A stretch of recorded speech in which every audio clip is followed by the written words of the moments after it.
Ẹgbẹ Onimaaluu Figbe Bọnu. Tinubu ẹ tètè mú Sunday Igboho báyìí o.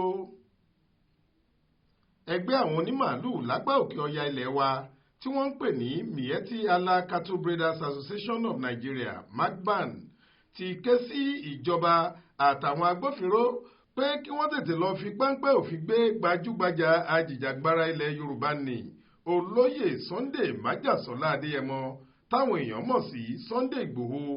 Wọ́n lọ́kùnrin náà ń dúnkookò mọ́ àwọn Fúlàní àwọn ò sì lè gbà. Nínú àtẹ̀jáde kan tí ẹgbẹ́ àwọn Onimaaluu náà fi léde lọ́jọ́ Ẹtì Friday ọjọ́ 1 oṣù kẹta ọdún yìí, èyí tí ààrẹ ẹgbẹ́ wọn Baba Othman Ngezama buwọ́lù, ẹgbẹ́ náà ké sí ìjọba àpapọ̀ láti tètè fi páńpẹ́ òfin gbé Sunday Igboho kí wọ́n sì wọ́ lọ ilé ẹjọ́. Wọ́n ló sọ̀rọ̀ tako àwọn Fúlàní darandaran nínú àwọn fídíò rẹ̀ kan tó wà lórí ẹ̀rọ ayélujára. Ẹgbẹ́ náà tún fẹ̀sùn kan Igboho ṣà gẹ́gẹ́ báwọn kan ṣe máa ń pè é. Wọ́n ní àwọn ọ̀rọ̀ ẹni tó fẹ́ dìtẹ̀ gbàjọba ló ń sọ, ó sì yẹ kí wọ́n sọ ọ́ sáhàámọ́.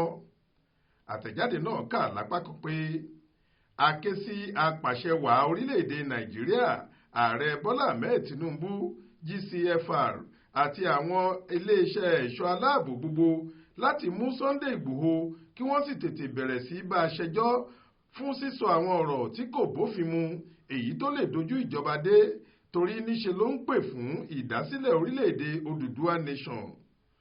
Àwọn ọ̀rọ̀ tó tẹnu ẹ̀ jáde kò bófin mu rárá. Tíjọba bá lè fi Nnamdi Kanu sáhàámọ́ fún irú ẹ̀sùn tó jọ èyí, àwa ò rídìí tí kò fi yẹ kí wọ́n mú Sunday Igboho, kò sì sídìí tó fi gbọ́dọ̀ máa rìn yan fanda kiri. Ó yẹ kí wọ́n bá a ṣẹjọ́ gidi ni. Ẹ ó rántí pé nínú ọ̀kan lára àwọn fídíò tí Sunday Igboho ti sọ̀rọ̀ ṣáájú àti lẹ́yìn ìsìnkú màmá rẹ̀ lópin ọ̀sẹ̀ tó kọjá yìí, ọkùnrin ajàfẹ́tọ̀ọ́ ọmọnìyàn ní sọ pé ilẹ̀ wa nìyí, a gbọ́dọ̀ gba ara wa lọ́wọ́ àwọn Fúlàní ni. Ààbò tó gbópọn gbọ́dọ̀ wà ní gbogbo ilẹ̀ Yorùbá pátápátá.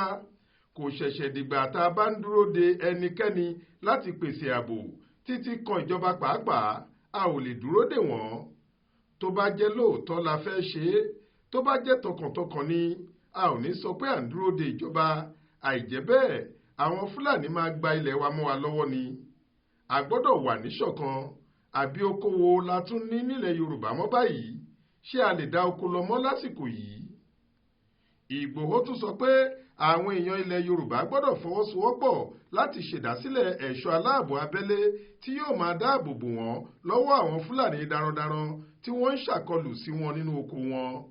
Bẹ́ẹ̀ ló sì fi kún un pé ìdásílẹ̀ orílẹ̀-èdè Yorùbá, ìyẹn Yorùbá Nation tóun jà fún, máa wáyé, àmọ́ ọ̀nà tó bófin mu ni yóò gbà wáyé. Ọ̀rọ̀ yìí làwọn Fúlàní Onímaaluu ń fèsì sí, tí wọ́n fi ń ké sí ìjọba Tinubu àtàwọn agbófinró láti má ṣe fọwọ́ lẹ́rán. Wọ́n ní kí wọ́n fi páńpẹ́ òfin gbé Sunday Igboho ni lórí ẹ̀sùn ìdúnkookò mọ́ Fúlàní àti èròǹgbà láti dojú ìjọba tó wà lóde yìí dé. Faith Adébọ́lá ló ń jábọ̀ ròyìn fún iléeṣẹ́ tẹlifíṣàn Aláròyé online.